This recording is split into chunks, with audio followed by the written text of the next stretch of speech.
Bonjour les troisièmes, bienvenue pour notre épisode 2 sur le temps à l'œuvre. Vous avez été nombreux à m'envoyer des messages et à me faire part de vos questionnements et de votre avancée autour du sujet. J'ai vu plein de choses très intéressantes et puis des choses qui allaient moins bien.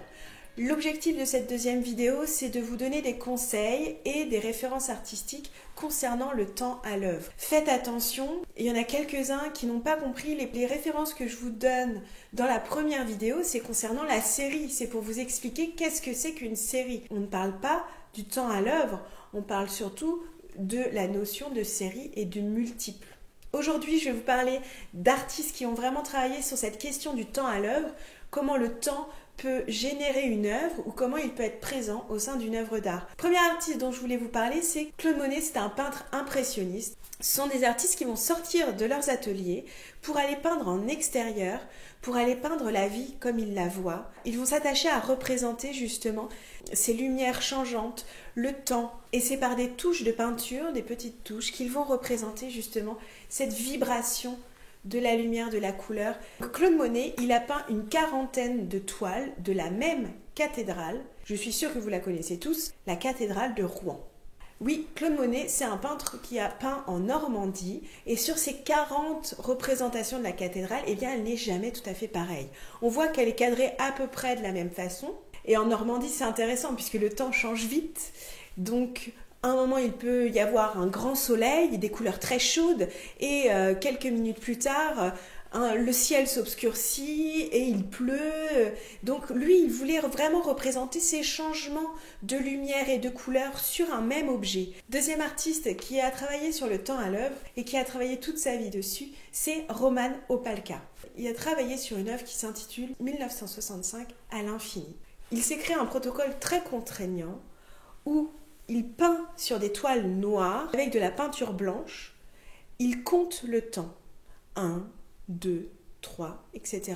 Il s'enregistre en même temps à l'audio et à la fin de chaque séance de travail, il prend son portrait en photo. Et ça, il va le faire jusqu'à la fin de sa vie. Progressivement, il va ajouter du blanc dans sa toile de fond. C'est-à-dire que la toile noire va devenir blanche progressivement. À chaque fois qu'il termine une toile, il rajoute 1% de blanc. Et il continue à écrire en blanc, ce qui fait que progressivement les chiffres s'effacent. Et là, il nous parle justement dans cette œuvre de qu'est-ce que c'est que la temporalité, qu'est-ce que c'est que le temps qui passe, l'effacement progressif. Et on voit sur ces photos le visage de l'artiste qui se transforme avec le temps. C'est assez phénoménal puisqu'on va avoir vraiment les rides qui apparaissent, les cheveux qui se dégarnissent, qui deviennent blancs lui aussi, comme son tableau qui devient progressivement blanc et qui continue à écrire ses chiffres en blanc sur fond blanc.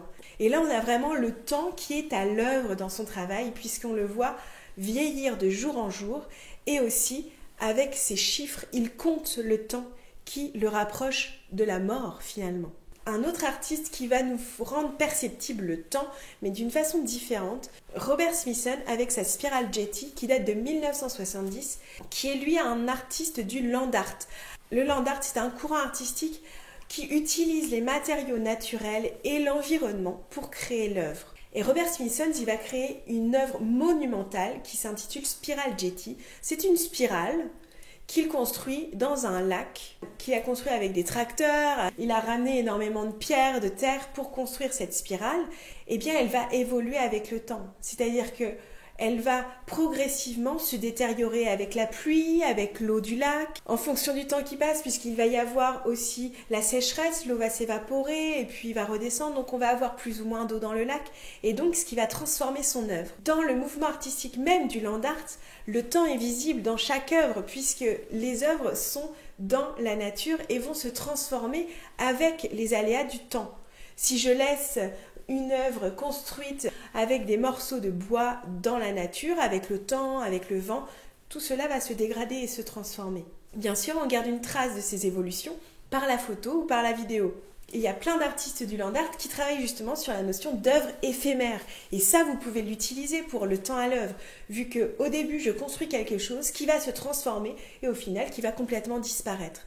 Ça, c'est faisable. N'hésitez pas à m'envoyer des messages, vos croquis en cours d'élaboration, vos idées. Pensez bien toujours quand vous m'envoyez un message, que ce soit sur l'ENT, que ce soit sur Instagram ou que ce soit par mail, à toujours signer. J'ai tous les élèves du collège.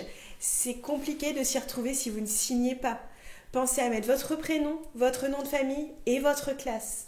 Alors sachez que les meilleures créations seront diffusées sur ma chaîne YouTube, que ce soit pour mes élèves du collège Catherine Bernard, mais aussi pour les autres, car je sais qu'il y a des petits malins qui regardent cette chaîne pour pouvoir continuer à créer et à faire de l'art plastique à la maison. Une magnifique exposition virtuelle de vos travaux pour que tout le monde puisse voir vos créations. Donc n'oubliez pas la date limite de rendu avant le 6 avril. Voilà, bonne création à tous et ciao les artistes!